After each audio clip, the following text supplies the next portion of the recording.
In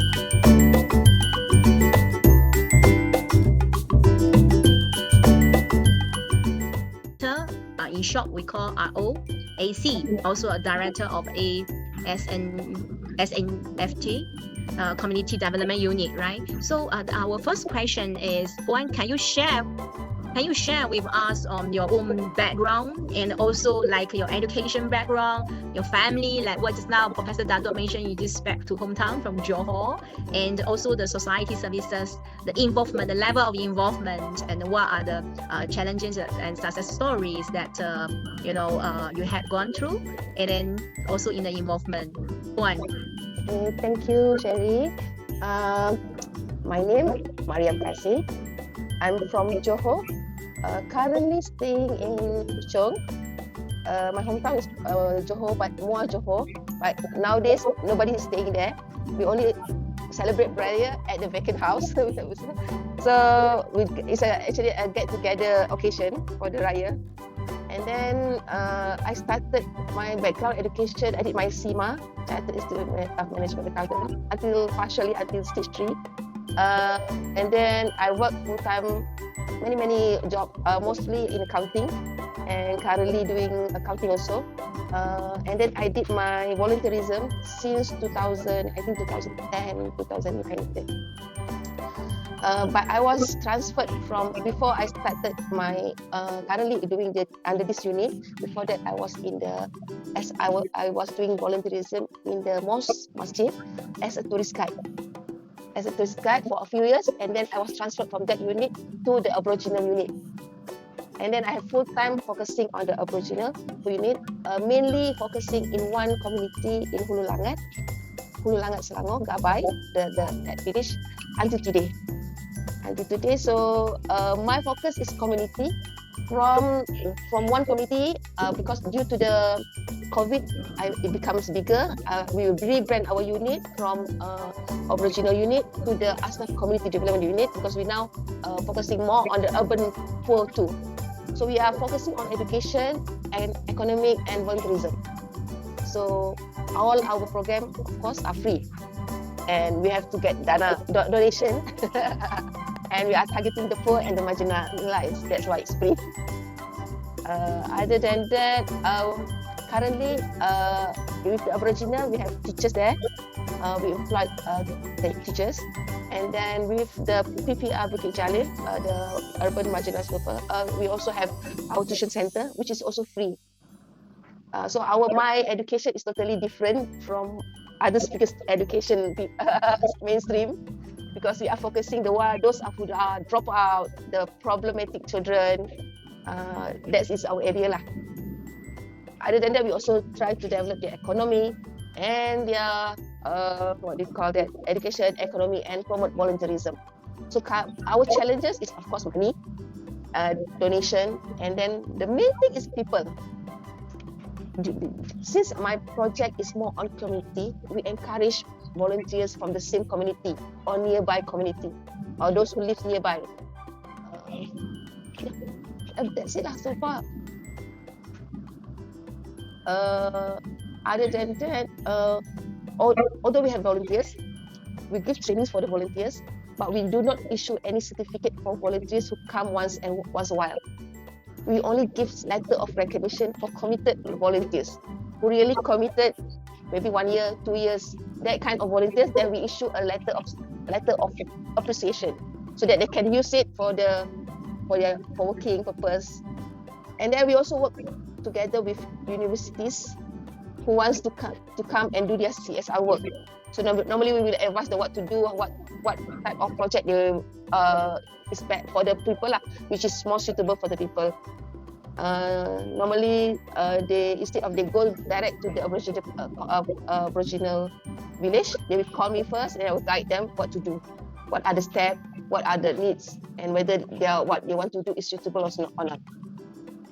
So we normally work hand with a lot of with universities and corporates also. From there, we get volunteers, but currently, I try not to work with students, because when students, as I said, I prefer volunteers from nearby villages from the same community. That's all. I finished. Wow. Okay, thank you, Guan. I'm taking out of a lot of notes, especially when you Totally mentioned. different. Yes, Totally different focus on education. drop-out students, and then also we require more people, the right people to involve. So in this association, also working with the university and corporate CSR projects. That's so impressive, so impressive. Thank you. May I ask how many volunteers we have so far?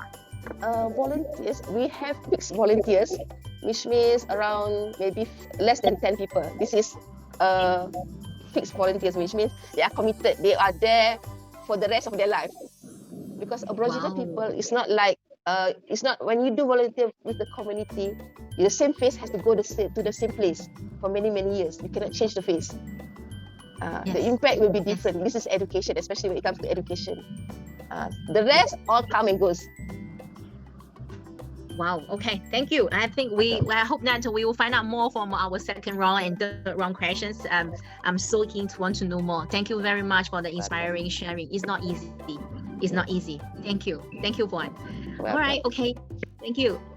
Just now we was sharing on the first topics, right? First topic talk about dropout students. Then you talk about you have 10 volunteers, long-term volunteers, and also we give term of recognition for those people minimal service with us more than one or two. So we know that you also involved in providing help to poor or needy people, right? So can you also share with us your experience? How would you encourage your ABIM members and the youngsters become more useful and committed to bring up changes in multi-racial society, especially Malaysia? And then maybe you can also share with us some real life examples, the touch stories. And yes, one. Yes, thank you, Shelly. Can we have a look at my presentation, the video first? Yes, this is the project that I did. I think it's been almost 10 years now, focusing on one community only. This is perkampungan orang asli, the Aboriginal people in Hulu Langat, Jabai Hulu Langat. Yeah.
Wow, I hope that I can be there to involve and have a wonderful time with them.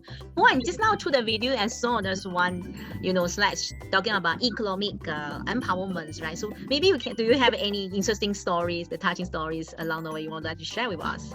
Yes, the economic empowerment. Because this village mostly are poor people. When I started the economic empowerment in 2015, 2016.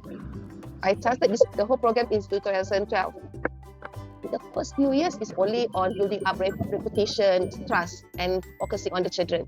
And then 2015, 2016, we started to do the economic empowerment. But our objective is to select a role model. Instead, because we believe that each individual has their own strength. Not everybody can be businessman. Not everybody can do farming. Not everybody can do fishing. So because of that, from the 2012, we have 2015, we have identified who we want to develop. So in this case, we develop this one person. First, we start with the fish pond, tilapia. And our objective is very simple. For him to be able to provide for his family without going to work for other people, going to work. He can get his income by doing that, and he can employ his neighbors, which achieve that. And he's nowadays we have let go all the project to him, so he can run it without our help. And then we also give him the project of the stingless bee farming. So first, when we start, he has to get the stingless bee log from the forest. Then every log we will pay him some money, 250 ringgit for each log. Then after that, when he got all the honey, we do the marketing for him. But now we let go everything, and he can do everything himself. So now he's a role model of the village, so he can help other people also. And we are now focusing for a new role model. So from 1% to 2%, 3%, that's how we do.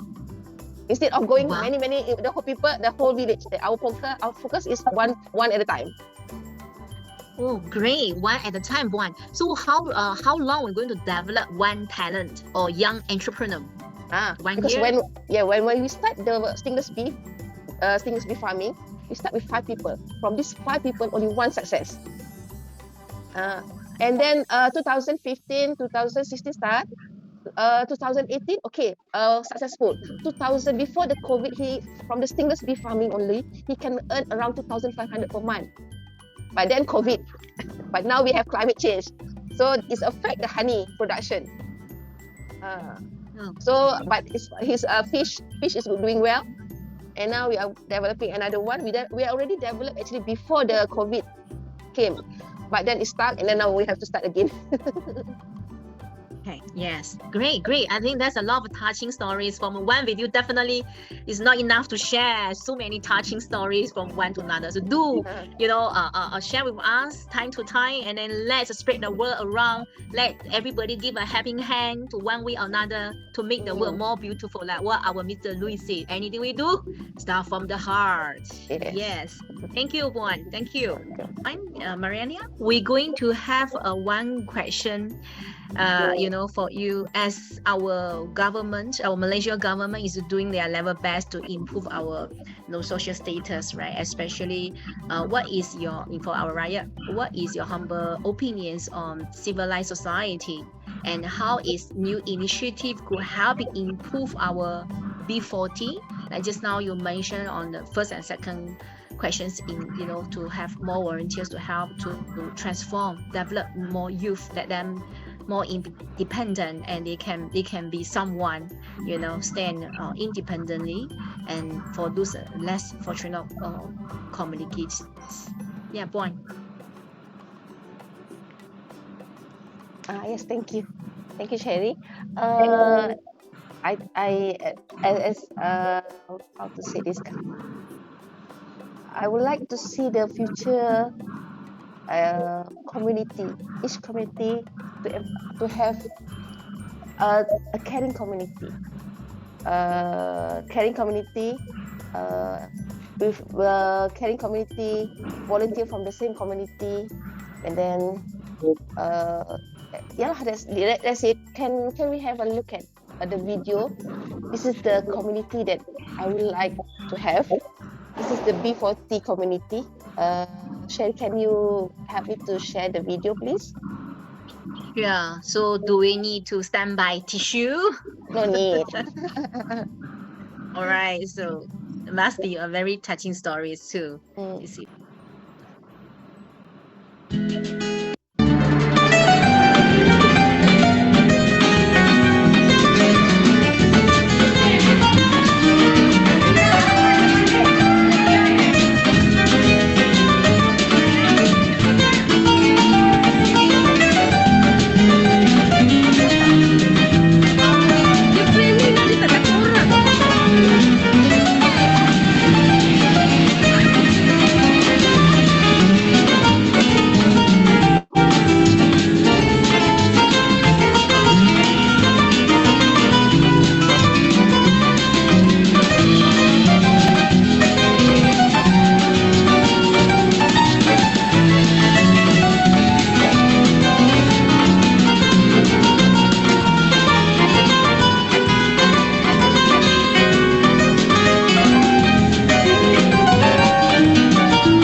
yeah, because the time is running.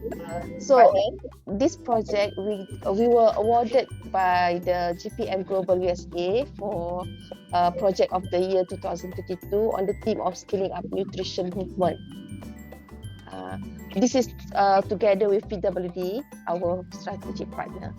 So B40, these marginalized people, it's not only lack of education, but they are lack of nutrition. So they are like, so in order for you to have a good community, your food must be good also. It has to start with food. So this is the project where we come, the people of the TPR Bukit Jalan come together and work together for their own benefits to get their own good micronutrient food. And then we have come up, this is the phase 1. We have gone to the phase 2. Phase 2 where we have fish. And then I didn't show in this video our students. We also have our students from the B40, from the same community, around 60 students, and the teachers are from the same communities.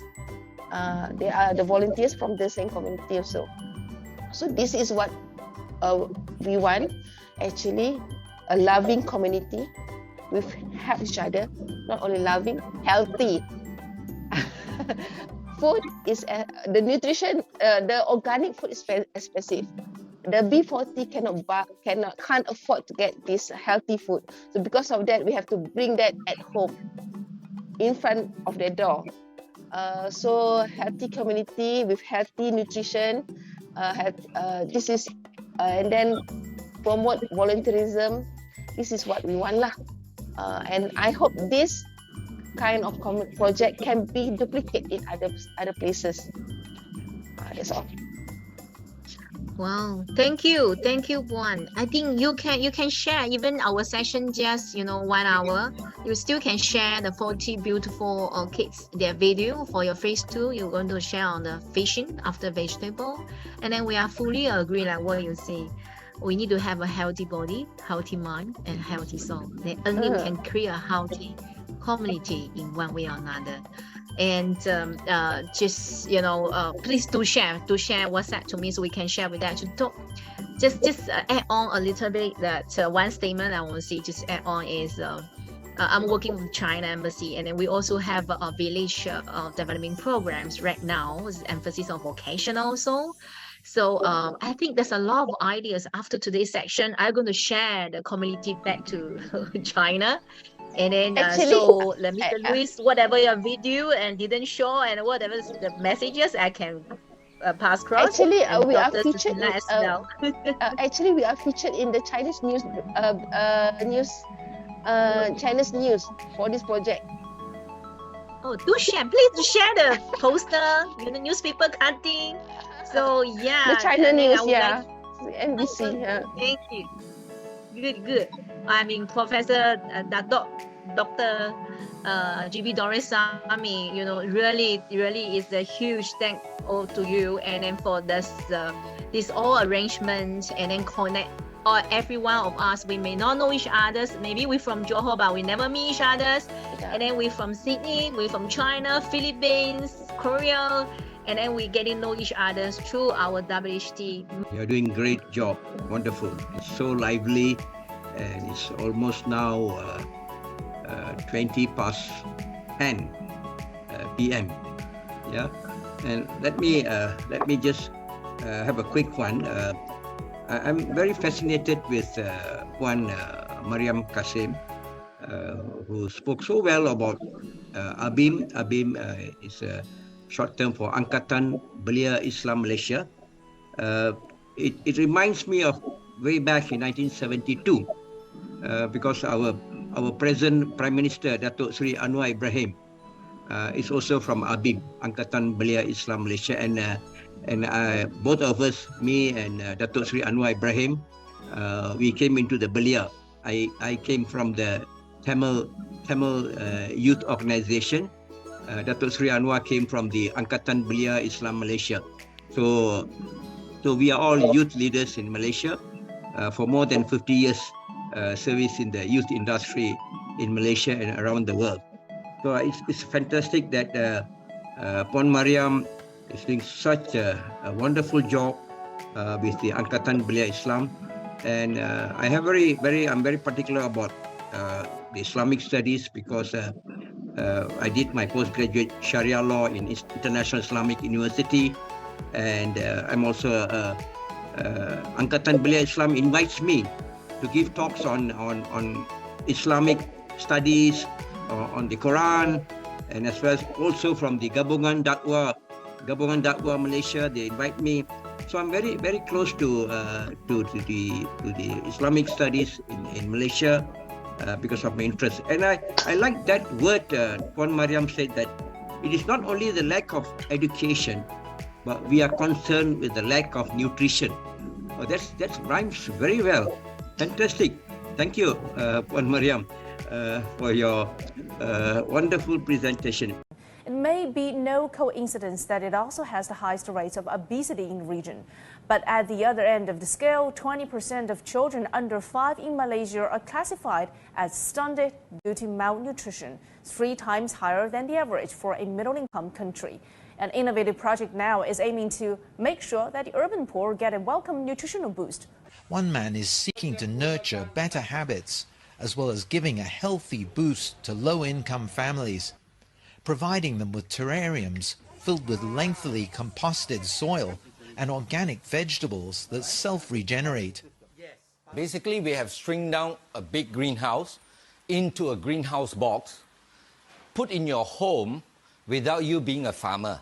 We are bringing back the indigenous vegetables. We have 5 varieties now.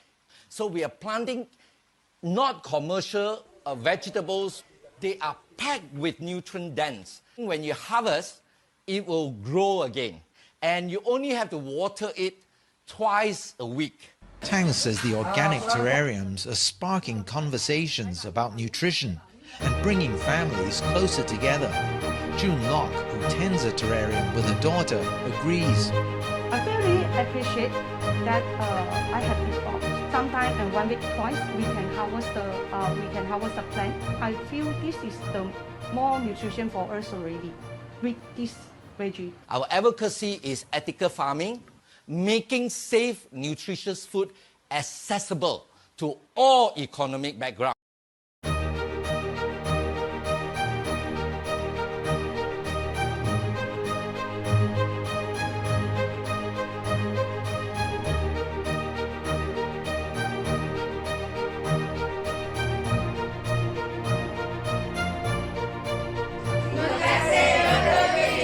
Sama-sama